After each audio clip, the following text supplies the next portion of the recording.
Tema renungan kita pada hari ini yaitu menjadi bahu untuk menopang beban sesama. Tema ini saya ambil di dalam kitab Galatia pasal 6 ayat 2, berkata demikian, "Bertolong-tolonganlah menanggung bebanmu, demikian kamu memenuhi hukum Kristus." Saudaraku, pernahkah kita berada dalam situasi sulit di mana kita merasa lelah, bingung, dan hampir menyerah? Dalam saat-saat seperti itulah hadirnya seseorang yang mau mendengarkan, yang mau membantu, atau sekedar menemani menjadi seperti cahaya di tengah kegelapan. Firman Tuhan hari ini mengajak kita untuk menjadi pribadi yang peduli dan hadir bagi orang lain, sama seperti Kristus yang peduli pada kita di saat dunia melupakan kita. Di dalam nats ini ada beberapa pokok pikiran yang perlu kita renungkan. Yang pertama adalah perintah untuk bertolong-tolongan. Rasul Paulus dalam suratnya menulis, "Bertolong-tolonganlah menanggung bebanmu." Ini bukan sekedar anjuran, tetapi sebuah panggilan sebagai orang yang percaya. Dalam dunia yang penuh dengan penderitaan, kesepian, dan tekanan hidup, Tuhan memanggil kita untuk menjadi jawaban doa orang lain. Tuhan kadangkala menempatkan kita di tengah-tengah orang yang membutuhkan. Tuhan menjadikan itu dengan tujuan bahwa kita sudah diberkati untuk menjadi berkat bagi orang lain. Hal yang kedua adalah memenuhi hukum Kristus.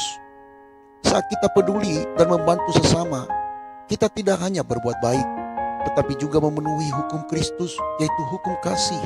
Seperti yang tertulis dalam kitab Injil Yohanes pasal 13 ayat 34 berkata, "Aku memberikan perintah baru kepada kamu, yaitu supaya kamu saling mengasihi. Sama seperti aku telah mengasihi kamu, demikian pula kamu harus saling mengasihi."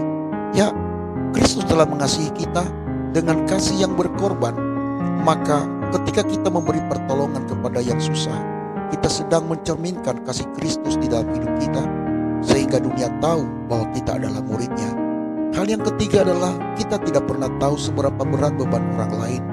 Kadang beban itu tidak terlihat. Seseorang mungkin tersenyum, tetapi hatinya menangis. Mari kita peka, sedikit perhatian, uluran tangan, atau bantuan kecil bisa menjadi penguat besar bagi mereka yang nyaris roboh dalam hidupnya. Sehingga melalui uluran tangan kita, mereka melihat uluran tangan Tuhan yang sedang menolong mereka. Ingatlah bahwa bukan suatu kebetulan kalau Tuhan izinkan kita untuk melihat kekurangan orang lain dengan maksud supaya kita menjadi perpanjangan tangan Tuhan. Saudaraku kekasih di dalam Tuhan, sebagai pertanyaan bagi kita adalah, pertama, maukah kita hari ini menjadi jawaban bagi seseorang? Yang kedua, siapa di sekeliling kita yang sedang menanggung beban berat?